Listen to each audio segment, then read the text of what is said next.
정신적인 고통을 많이 입었을 것 같은데요. 왜냐? 법적으로 허용되는 일을 했고 적당한 값을 지불하고 들어왔는데 이런 일이 벌어졌기 때문에 화가 나실 수는 있습니다. 오늘은 한 가지 사례를 소개할 텐데요. 이 사례뿐만이 아니고 요즘 매우 많이 빈번하게 일어나고 있는 일입니다. 둘이 집값을 매도 매수하겠다고 계약을 맺고 계약금하고 잔금 지급일이 정해져 있습니다. 그런데 계약금을 냈고 잔금 지급일이 다가오기 전에 집값이 엄청 뛰기 시작합니다. 그렇다면 매도인은 계약을 해지하고 새로운 매수인을 찾고 싶을 것이고 매수인은 이 계약을 유지하고 싶을 것입니다. 영리한 매수인은 매도인이 해지하자라고 통지를 하기 전에 발빠르게 중도금을 입금합니다. 우리나라 판례는 계약금만 입금했을 때에는 배액을 상환하고 임의 해지가 가능하지만 중도금까지 들어왔을 때에는 임의 해지가 불가능하도록 되어 있습니다. 그렇다면 중도금 약정이 없었을 때에도 그리고 잔금 지급일보다 먼저 일방적으로 입금을 했을 때에는 어떻게 되느냐? 이때에도 입금으로 인정이 됩니다. 따라서 임의 해지가 불가능해지는데요.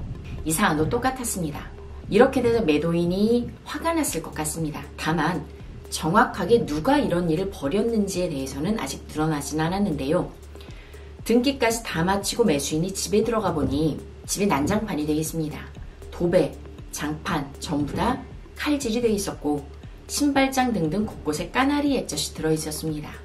누가 했는지 알 수는 없지만 매수인은 화가 나서 형사처벌을 하고 싶다라고 경찰을 찾아갑니다.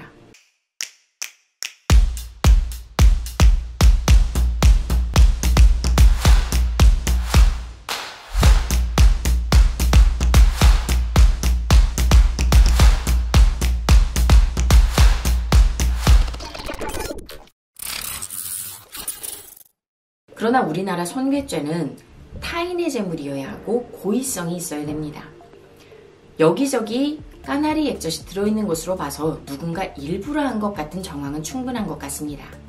그러나 과연 누가 했는지 이 부분도 CCTV를 보면 대략 용의자가 좁혀질 수는 있겠죠. 이때 중요한 것은 타인의 재물인지 여부인데요. 소유권의 이전 시기가 언제인지, 계약을 했던 등기 원인 일자인지 혹은 등기를 한 날인지 혹은 잔금을 치른 날인지 혹은 잔금을 치르기로 계약서에 나와 있는 날인지 총 4가지 정도의 변수가 있는데요. 세법에 따르면 조금씩 차이가 있습니다. 어떤 세법에서는 잔금을 치른 날이 원칙적으로 소유권 이전 시기이고 예외적으로 그 전에 등기를 했을 경우에는 등기일을 소유권 이전 시기로 봅니다. 다만 또 다른 세법에서는 잔금을 치르기로 하고 실제로 낸 날이 아니고 잔금을 치르기로 약속한 날, 지급일이 바로 소유권 이전일이라고 보는 경우도 있습니다. 따라서 이 사안에서는 언제 매수인의 소유로 이 집이 바뀌었는지도 중요하고요. 여러 사람이 여러 날 드나들었다면 누가 이 일을 벌였는지도 다소 애매해질 수 있기 때문에 손괴죄의 처벌이 다소 애매모호할 수 있습니다. 정신적인 고통을 많이 입었을 것 같은데요. 왜냐? 법적으로 허용되는 일을 했고 자기는 적당한 값을 지불하고 들어왔는데 이런 일이 벌어졌기 때문에 화가 나실 수는 있습니다. 다만 도의적으로 약속한 날짜보다 임의대로 먼저 집어넣은 부분이 있기 때문에 매도인도 화가 날 수는 있을 것 같습니다.